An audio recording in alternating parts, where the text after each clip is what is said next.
Earlier this year, the U.S. Postal Service announced plans to consolidate mail processing operations across the country.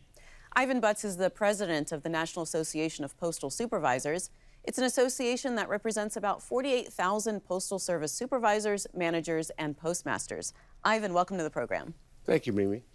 So let's start with the plan. What's the purpose of this plan, and how will it impact operations in post offices? Well, as we read in the PMG's 10-year plan, it's designed to align logistics with retail, and it's a streamlining impact that we've seen in years past. So we don't know all the details of this plan, but looking in the past plan, in 2010 when we did the dual process, and we cut out where we took post offices and collapsed them into one facility, and then had the carriers reporting to that facility and going out and delivering that mail. That posed some challenges, right? It posed challenges to the communities that we were serving by them having access that had to be addressed, and those things were overcome.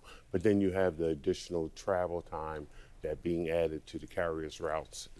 So before we talk about the impact to the post office workers themselves, what effect will the public see? What differences will there be? I think, well, the differences that they will see is probably in the connectiveness with their local office. Service standards have shown impact, have been impacted over the years by various, but that's by various initiatives that have taken place, so that we're seeing our service scores kind of stabilizing now.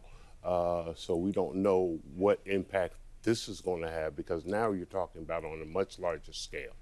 You're talking about over 6,000 post offices being collapsed into maybe around 600 facilities in one document that I've seen. And so what effect will it have on post office workers? What feedback are you getting from not only the workers, but the supervisors and the postmasters? I think it's apprehensive at best right now. It's the kind of the fear of the unknown. With the craft employees, they have collective bargaining agreements, so they have those protective rights on movement.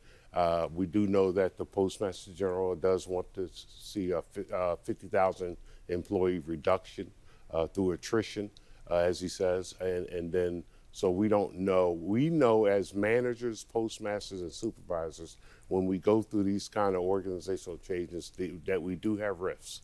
And so we have to find landing spots for our impacted folks. So it hasn't been announced, but we have to anticipate that we'll see some rifts with managers in the post office. And what's the timeline for the implementation? What are they saying as to when this will take effect? I think it's really moving right now. It's been moving. We heard initially that, you know, they were looking to get facilities up and running near the end of, I believe it was August, but then they committed to not putting anything up and running that wasn't ready until after peak. So now we're hearing that most of the startups are going to be in February. I know Athens, Georgia was scheduled to start on the 27th of this month, of September.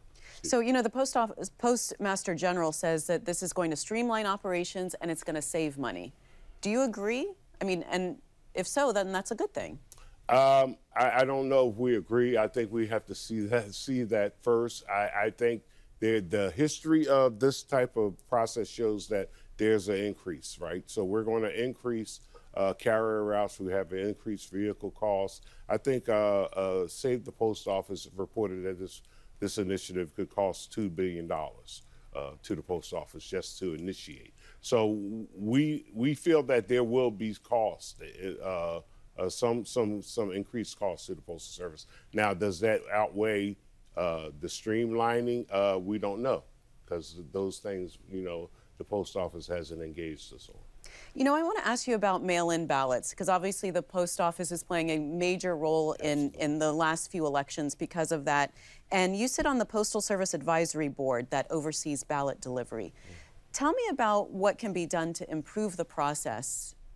Well, we feel that the legislation we have that's in the House right now will really help if we have a streamlined, uniform ballot with a unique barcode that would help us to process that even better. Although even despite that, the post office really did a tremendous job in processing mail-in ballots in this last general election.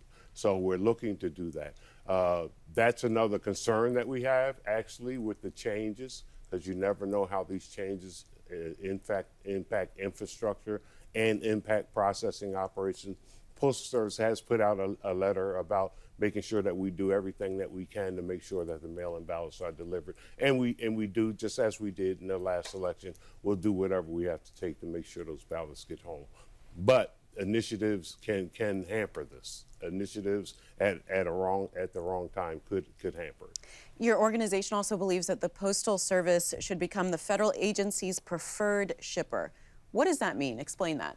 Well, right now the federal government is not under contract or obligation to ship, so they ship who whatever carrier they feel they should.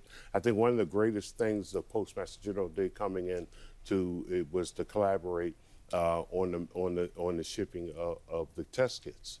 That was a collaboration that we would see. We would like to see more collaborations like that with other federal agencies to even process their packages and their mail services. But why should it be that way? Shouldn't they just look for the cheapest, best way to get it to wherever it needs to go?